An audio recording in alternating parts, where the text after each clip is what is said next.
definitely let's get rid of the unstable surfaces training. Let's get away from the golfy crap that's out there. If it looks golfy, your first thing should be to smile, laugh, and then say, prove it, please. I'm still waiting for somebody to actually be able to prove that.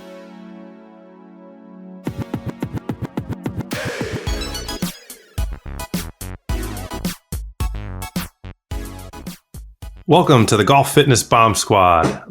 This is Chris Finn here, and I am your host, and I am super excited to have you with me today because we are going to have a quick, hard-hitting 10 to maybe 12 minutes talking about the 3 exercises that you definitely need to stop doing right now that you think are helping your golf game, and 3 that you need to replace them with based off the latest research. So any of you who have been in the golf space for the last decade know that there have been tons and tons and tons of different ideas and fads and you name it.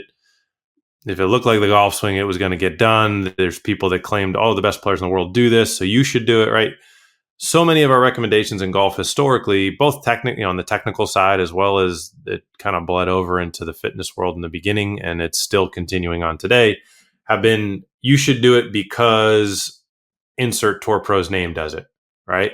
It does not take into consideration you as an individual, you as a person with a medical history or injury history, or maybe different goals than the tour pro who's doing the exercise.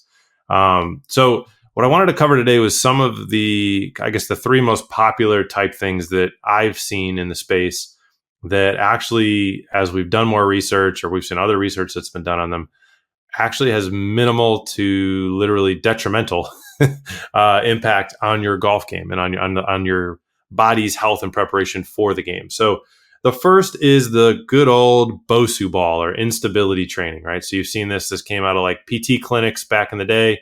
As a physical therapist or physio, I remember having, when I first came out of school, have people stand on one foot on a BOSU ball or on an Airx pad trying to work on their balance, and then have them do some other exercise while they're standing on there, because if you can do it on uneven ground, then you should definitely be able to do it on stable ground, right? That was you could sell a lot of stuff with that reasoning. It makes sense when you're like the way you talk about it, like, oh yeah, if it's if you can squat on an unsteady surface, imagine how easy it'll be when your feet aren't like moving all over the place. If you can swing a golf club on on one leg or on an unstable surface on a BOSU ball, just imagine how much more stable you're going to be on the ground, right? At surface level, doesn't sound stupid. Sounds actually pretty smart. You're like, wow, that's pretty brilliant, right? So you got all these people doing golf swings and putting. I was one of them. I was totally. I'm not afraid to admit it. But then as you start to look at this research that came out that training on unsteady surfaces actually decreased power output. When you start to look at the actual like activity and sequencing that occurs when you swing a golf club on an unstable surface, it's totally backwards and wrong.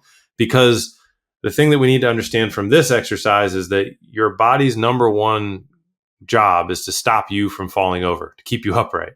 So it's going to put and divert most of its energy to stabilizing and balancing you, and less effort to actually moving and sequencing in an efficient, powerful manner, which is what we want for the golf swing.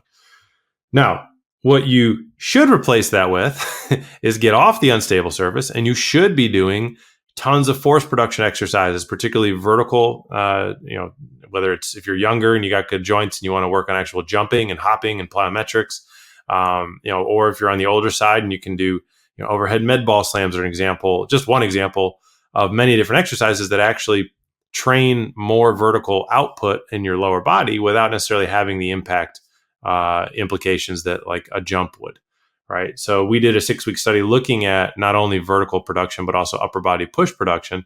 And what we saw was the vertical production by far and away, guys, without question, is definitely connected to faster swing speed. The more, if you can put in more force in the ground, the potential for you to create more club head speed is 100% there. So get off the unstable surfaces. This is the first one you got to trade in, and the new and improved version is going to be the exercises that work to actually maximize and optimize your vertical output production from your lower body. Okay. Now, the second one, and this is probably my biggest pet peeve, are the golfy exercises, right? Whether you're holding a dumbbell and making a golf swing, I don't know. You guys just go on social media, type in golf fitness, and I'm sure you'll see something stupid like that. All right. None of that works. The idea of it, though, was that, hey, if it looks like the golf swing, it must be golf specific. Okay. There was this misinterpretation of what specific means. In the world of sports performance, specific means that it is specific to the sport. Okay. So now if you start doing, a golf movement, quote unquote, with cables like heavy weights or dumbbells or bands, whatever it may be, that's not sport specific. The only thing that is specific to the sport of golf is doing something, swinging a golf club, because that is the actual implement that we use to hit the golf ball. So it's not technically specific. It's close. It mimics the movement, but it's not necessarily specific training. Okay. So there is a nuanced difference there.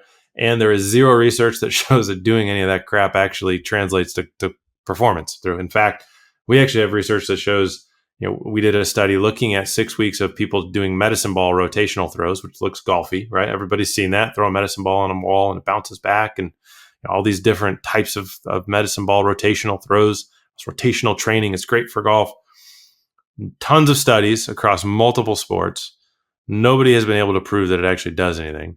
And in fact, when we looked at it comparatively to a control group who did nothing and a test group who actually did vertical training, as well as upper body push training, the group who did the vertical training, actually, they saw improvements in the tests that have causational relationships statistically to club head speed, vertical leap output, and upper body push power.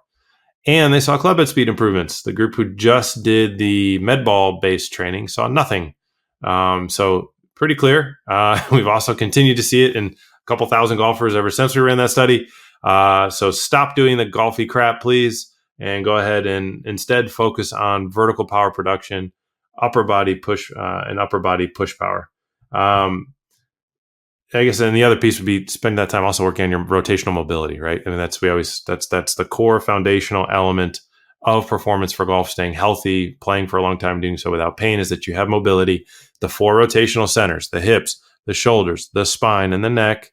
And then we can layer on top of that the vertical and the push power.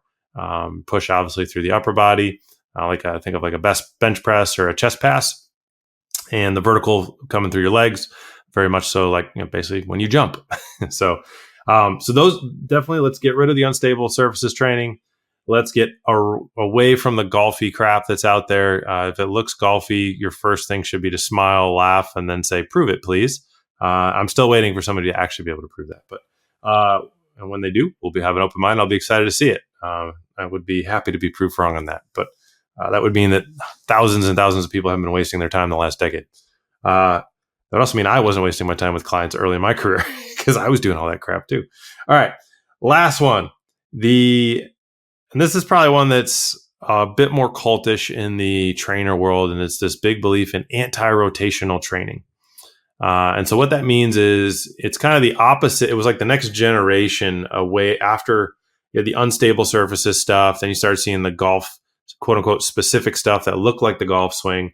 Then we went to the anti-rotational stuff. So, whether it's Palloff presses where you stand with your feet together and you have a band kind of in, let's say you tie a band to a door to the side of you, you take a couple steps out so it's very taut, and then you kind of put your arm straight out in front of you. So the band's trying to kind of rotate you or pull you towards your side, and your job is to try to fight that rotation. We see this with like single arm bench press or single leg bridge while doing an opposite side press, or whether on a cable machine doing single arm presses and trying to stay square so your body doesn't move. We have seen zero statistical relationship between anti-rotational strength and club head speed. But what we have seen, and what you should replace this with, is actually what's called eccentric rotational training. So we did this with a flywheel, another study that we have, and all this stuff, guys. If you're interested in actually reading the studies, if you're a nerd like I am, and I'd be listening to me, and I'd be like, "Who the hell is this guy? Like, prove this, man! I want to read all your studies." Just literally go to the website, p4sgolf.com, and you can see on the free reports, they're all there. That way, you guys can check them out. If you have questions, definitely comment in the comment section, or find us on social. Be happy to share all this information with you. We want you to have the information. We want you to poke holes. We want you to ask questions. But basically, this study, what it looked at was, hey, let's have somebody do your traditional anti-rotational training. Someone, do rotational training with balls, med balls and bands, and then we're gonna have another group who just does this flywheel. And what a flywheel is, super cool actually. Technology has been around since like the 50s, since we started sending astronauts to space, and like basically it's a wheel, and when you pull it really hard, the harder you pull, the harder it, when it gets to the end of the rope, it actually spins it back harder. Right. So it was a way for astronauts to train without having gravity. They could get resistance on their tissue.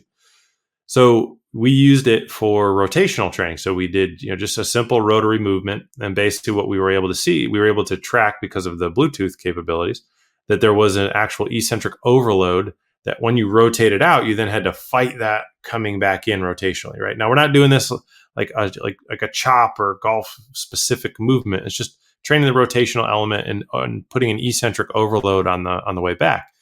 The reason we went down this path is because we saw, particularly with a developed golfer, like an adult, right, that eccentric training, or we looked at triphasic training, particularly the eccentric phase, has a significantly higher return on club head speed, like over 50% higher expected return on club head speed in a 12-week period than traditional training. So we said, well, hey, what if we applied this to rotational? Let's see what would happen. And what we saw, guys, was just stupid. We went from an average, doing the traditional rotational stuff with bands and balls, about a mile an hour. And with using the eccentric overload, we saw 2.5 miles an hour club head speed. So that's literally 150%. It was massive difference. We've continued to do that ever since with our other thousands of golfers since we ran the initial study. And it's continuing to prove to be one of the greatest injury prevention tools, as well as one of the biggest performance gaps that we see in golfers, that when filled produces massive returns on club head speed. So to recap here, I'm trying to keep it under 12 minutes here for you. We got, because it's our Fast Fridays, right? We got our BOSU or our AirX pads. Get off the unstable surfaces. It's a waste of time. Actually alters your mechanic, your motor sequencing and your kinematics. So get off of those.